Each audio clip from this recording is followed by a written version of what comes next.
Okay, good day, everybody. I'm Ian Williams, President of the Foreign Press Association, and the latest of our series of Outside In podcasts. We're interviewing Mamdouh Salameh, who is Dr. Mamdouh Salameh, who is a specialist in energy and oil economics, which is you might have noticed is somewhat relevant at the moment as actions in the Gulf are causing mayhem of one kind or another.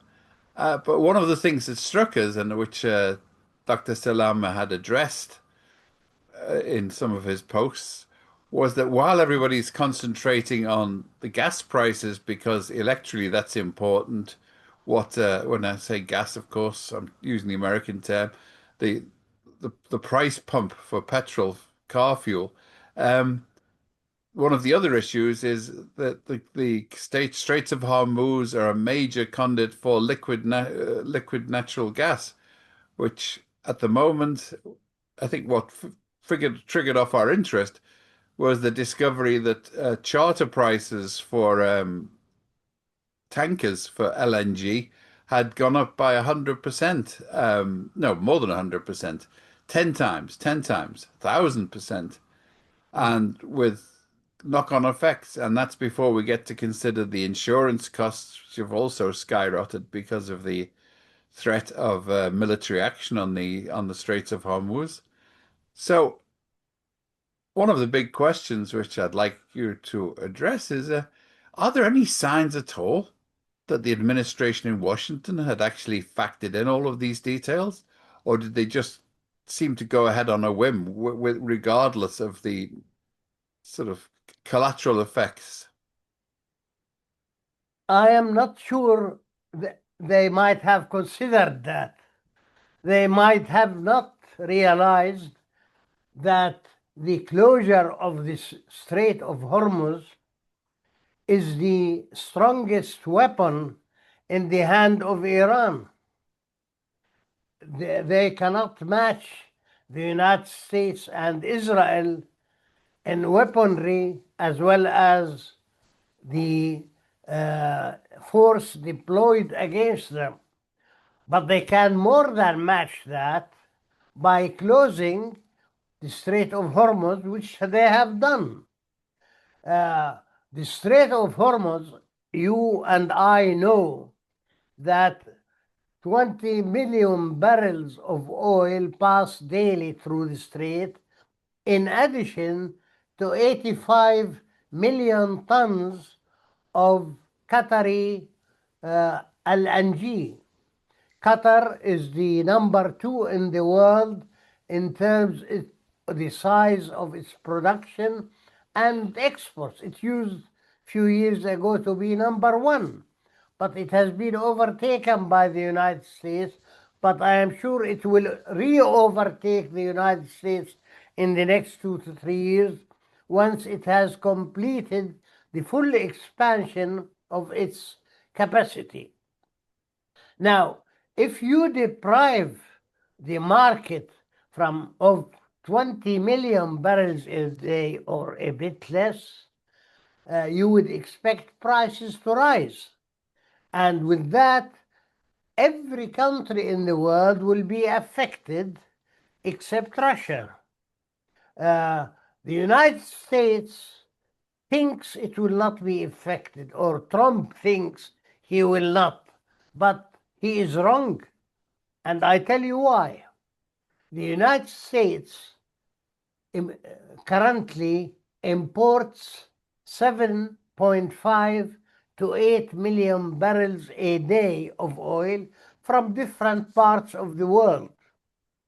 The rise in oil prices or Brent crude from $65 before the attack on Iran to 91 today creates a huge deficit in the US budget, which means that the Federal Reserve will be forced to print dollars to offset the deficit. And in doing so, the US national debt is expected to rise to 40.8 trillion dollars this year from around 39 last year. That is a huge sum to handle.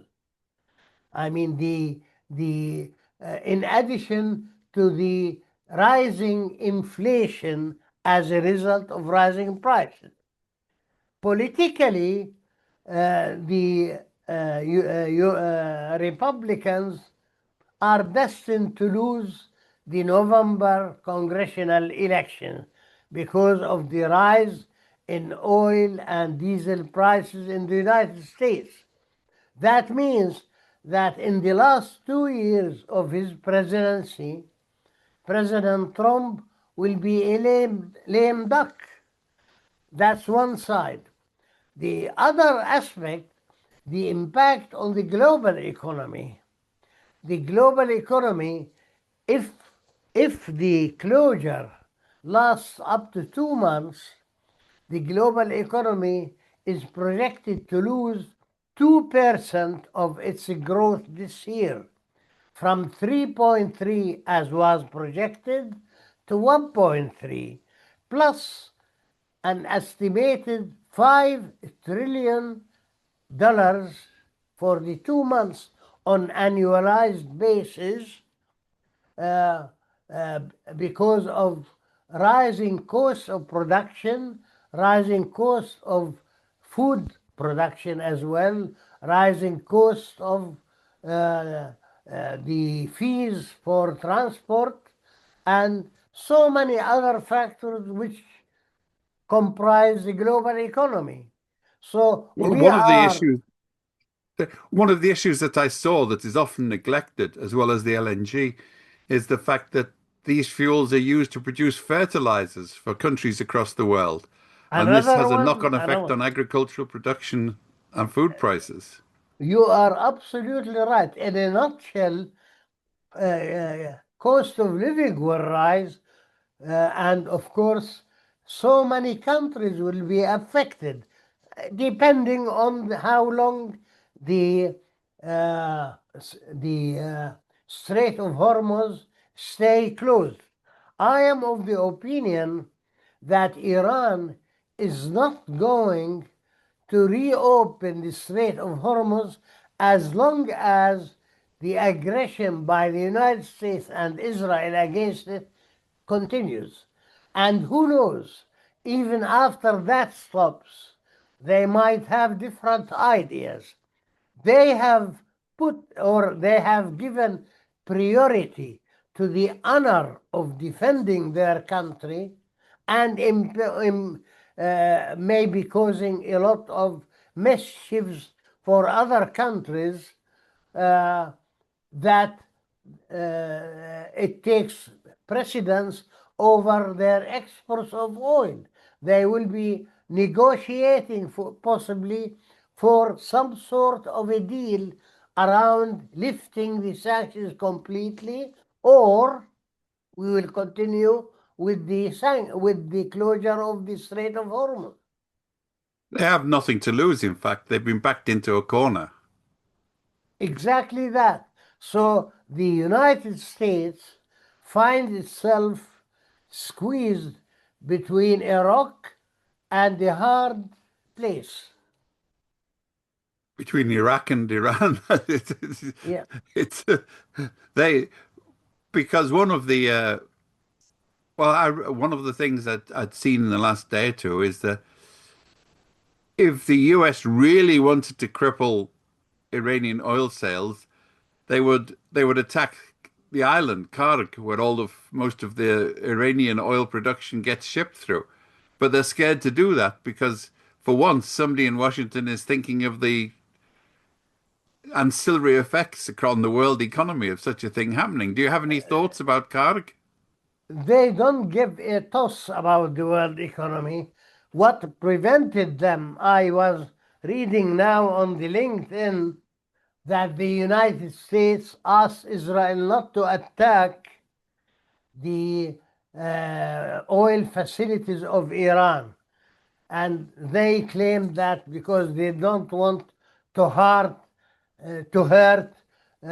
ordinary Iranians who are against the regime. That's nonsense.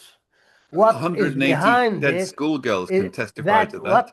what is behind it is that Iran threatened that if its oil infrastructure and production facilities are hit, they will destroy the entire production facilities in the Gulf region. We will be talking not about 20 million barrels prevented from passing through the Strait of Hormuz. We will be talking about something far bigger than the Strait of Hormuz. And of course, uh, destroying the Iranian oil facilities will, of course, add more to the price of oil, and that damages the American economy because Trump made it clear he prefers a price for Brent crude ranging between $40 and $60. That suits the American economy beautifully. But he will not get it if he destroys the Iranian production facilities, in addition to the closure of the Strait of Hormuz. There's also, I mean, these straits, there's Malacca and the Red Sea entrance with the Houthis. So these are the choke points that an actual statesman would appreciate and realize, but there's no signs of that in Washington, is there? No, but the Strait of Hormuz is the most important choke point in the world. I know about Strait of Malacca affects China because 80% of China's oil shipments coming from the Middle East have to pass through that strait. But China, cleverly enough, has taken different measures. For instance, it has paid and built 3 years ago a pipeline connecting Western Myanmar to the western regions of China across Myanmar. That's one thing. Another thing, It they have, bypasses the Malacca Straits. beg your pardon? The pipeline bypasses the straits. You are absolutely right. In addition to that, they have monitoring units, military units, and monitoring. They monitor transport of oil from the Gulf to China, and that's based in Pakistan, on the shore of Pakistan. Uh, and of course, they have a Trump hand with them, the Chinese. Russia is their strategic alliance partner. And Russia is more than happy if the Chinese double the imports or triple the imports of Russian oil to them, and they will send it to them via pipelines which bypass any Strait of Hormuz or any strait, and because they cross the borders between the two countries, in addition to oil from the Russian Arctic coming to them through the northern sea route. Both support and bolster energy security for China because they don't pass through any areas where the West can intervene or interfere in their shipment. One of the issues that has also come up, the International Energy Association has seems to have agreed to release strategic reserves. But one of the things that I saw was the United States hadn't prepared by building up its strategic oil reserve. It had in fact run them down. So they're running one third of capacity at the moment. So the US Yeah, doesn't have that much reserve to pursue a long struggle. there are around 400 million barrels in the strategic reserve now, having gone to less than half of the 650 capacity. But now it's impossible to refill because of the greater demand for oil and the closure of the Strait of Hormuz. So even if there is oil, they will be buying it at higher prices to replace what they have drawn. In addition, Trump seems to think, or the market to some extent, that America has Venezuela on its side now. But that's wrong, and I tell you why. Venezuela's oil industry is dilapidated. It needs revamping from A to Z. It currently produces 1 million barrels. It will take it 2 to 3 years to add 250,000 barrels. So it will not help Americans' situation vis-a-vis the Strait of Hormuz. More than that, U.S. shale oil production peaked in 2023 and it has been in decline since. Don't believe the hype figures from the Energy Information Administration, which hypes the figures all the time. Even the veterans of the hair revolution asked the EIA not to keep exaggerating the figures, just give realistic figures. But of course, they do it as part of the US manipulating the market to keep prices down.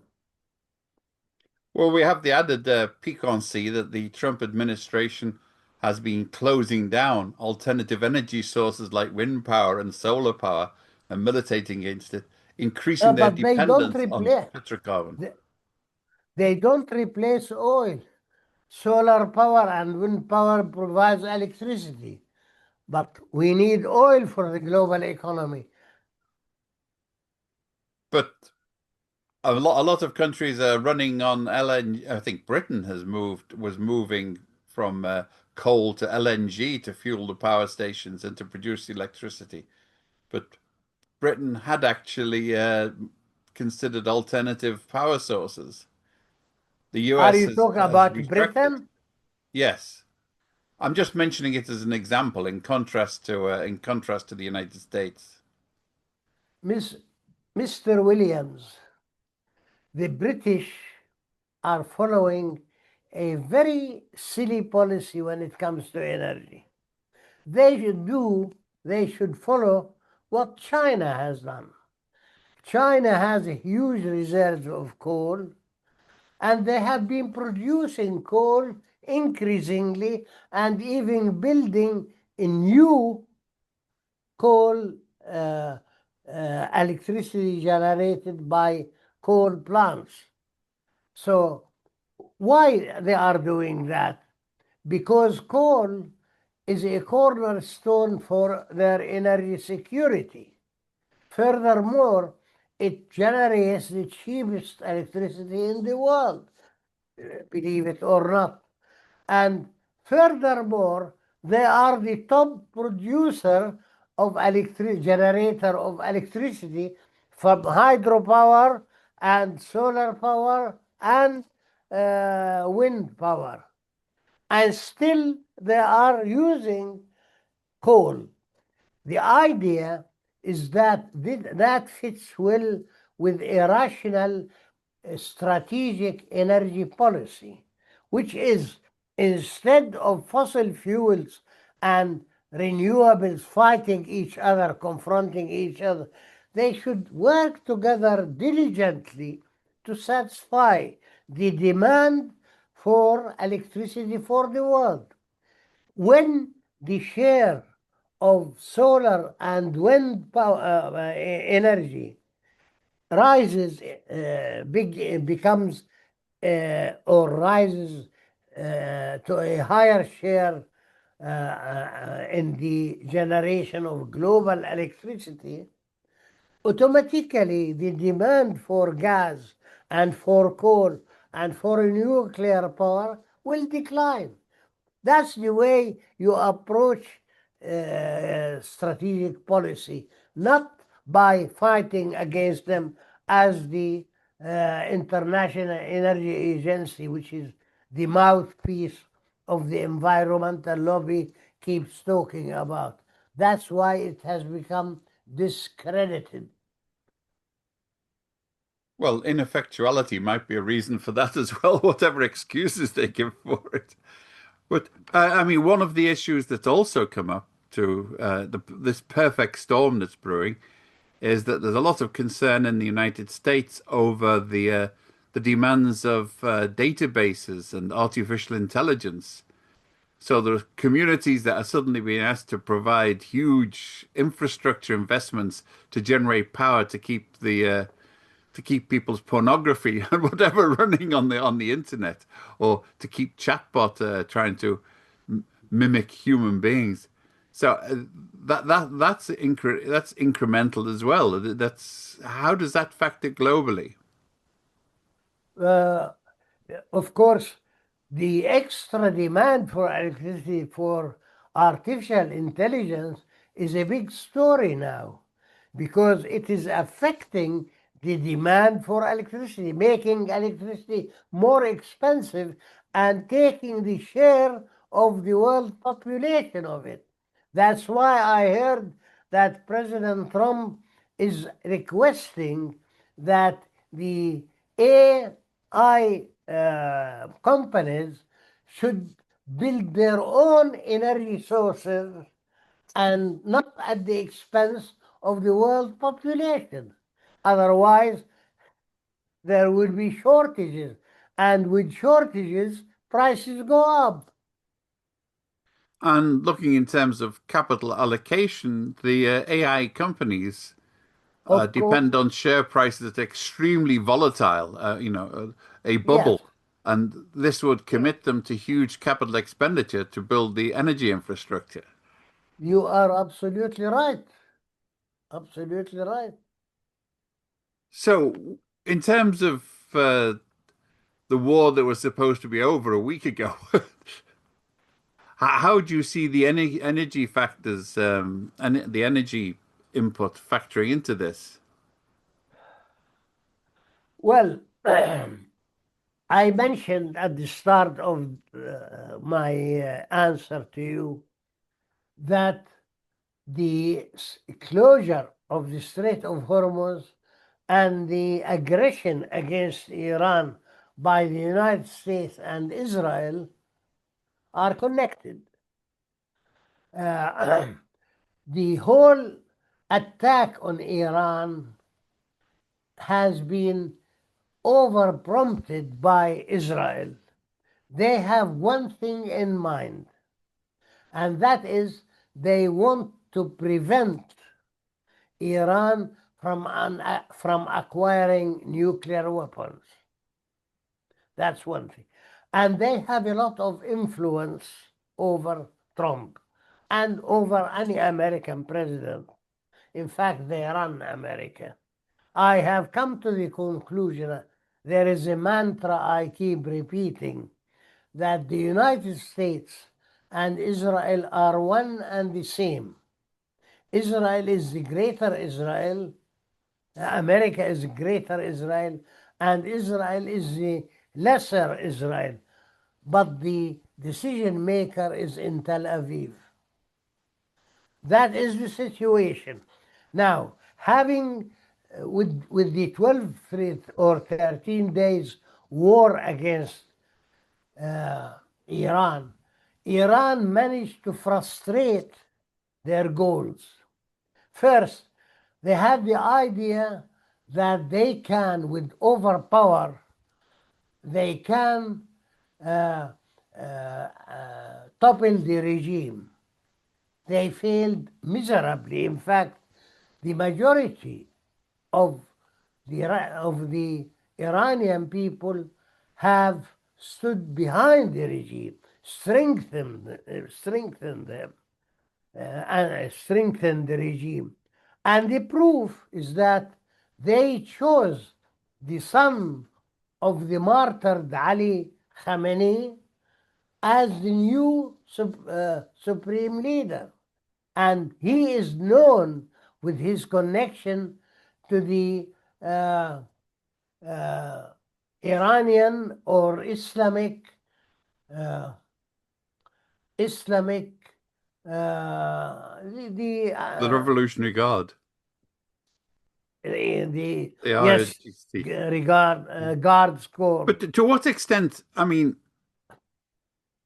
I've I have very little time for the regime in Tehran for other reasons, not because of their foreign policy stances, but they have had a sort of consistent principle.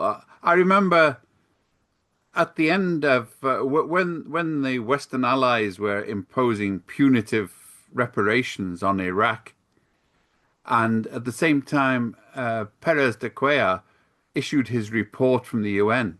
He did it very quietly, saying that Iraq was responsible for the war, the Iran-Iraq war. And I went to the Iranian ambassador at the United Nations and said, "Why aren't you there? Because if Saudi Arabia that bankrolled that war is getting reparations, why Yeah, aren't you putting in for some?" yeah, And he said, "Well, we just want to be vindicated. We just want the world to recognize we were in the right in this case." And I yeah, thought this was almost stupidly self-defeating. But yeah, in the same moral principle, the the now deceased supreme leader had issued a fatwa about nuclear weapons as being un-Islamic, yeah, which I think is a very fair point if you read Islamic theology.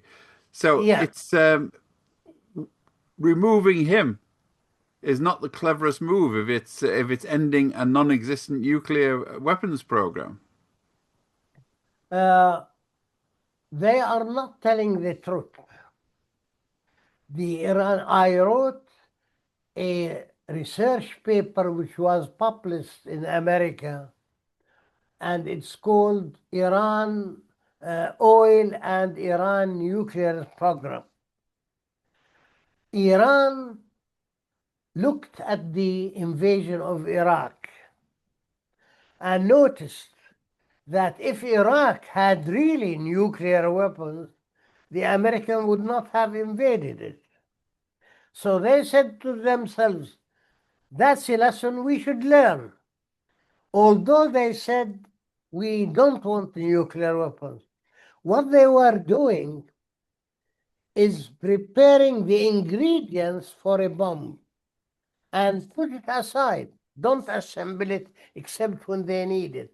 So they can put their hand on their heart and say, we don't have a nuclear bomb. But they can assemble it in But if 1 minute. we have to, we will. Yes. Yeah. But putting this aside, they have the logic also. They said, if India, Pakistan, North Korea, and Israel manage to ignore world opinion and acquire a nuclear power, why not Iran?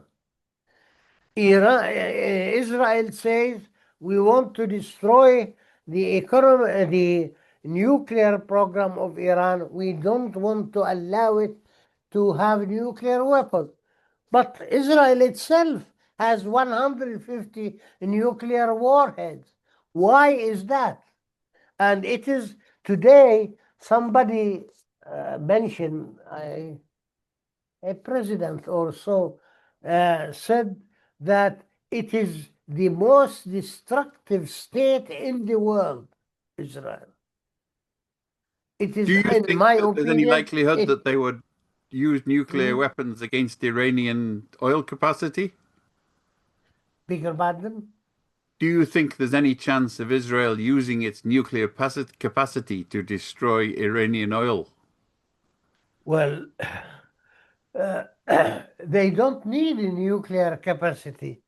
They can use ordinary capacity, military capacity, to destroy the infrastructure, which means It takes time to rebuild it, and when it is rebuilt, it can do repeat the same attack. There's no need for a nuclear weapon.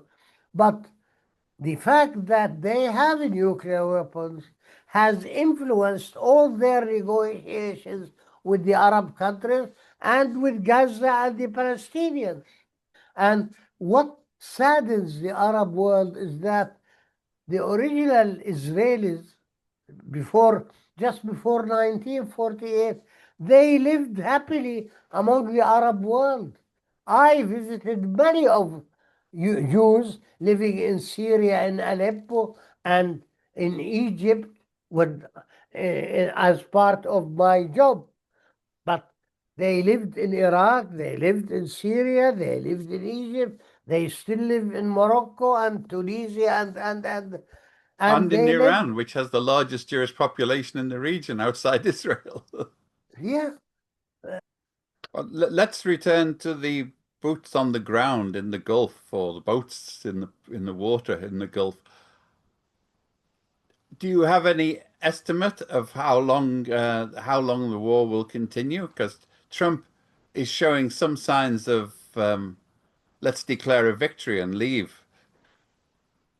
Are you talking about the current war? Yes. There are some indications from the United States. Trump keeps saying soon it will be over. And apparently, there are some reports that he and Israel offered ceasefire, and Iran rejected that because they know ceasefire, it could be it's a loose term. It could be for 10 days, 15 days until they bring more A ceasefire missiles could and mean that the US and ammunition and Israel are start running out of again. weapons.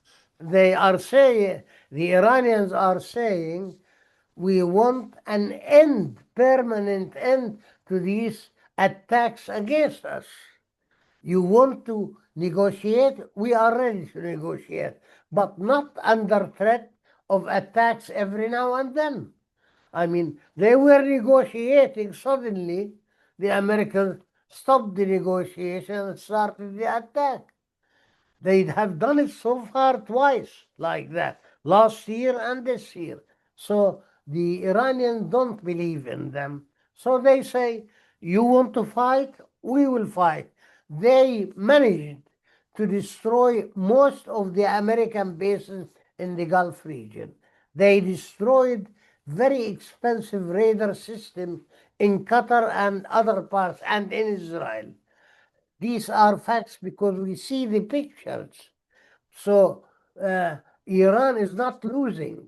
With due respect, you are an American, you might not like it, but it had the upper hand, and I think it will end the war on its own terms.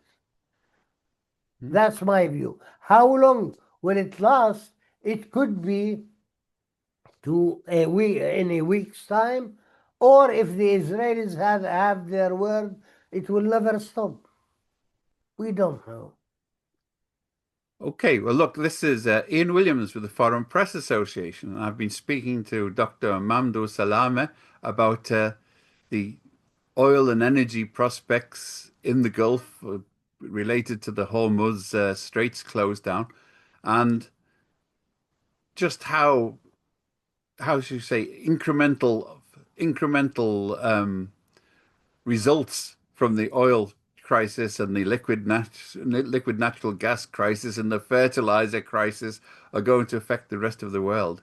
Thank you very much indeed, and Well, I hope thank to you see you all for again. your kind invitation, and please stay in touch.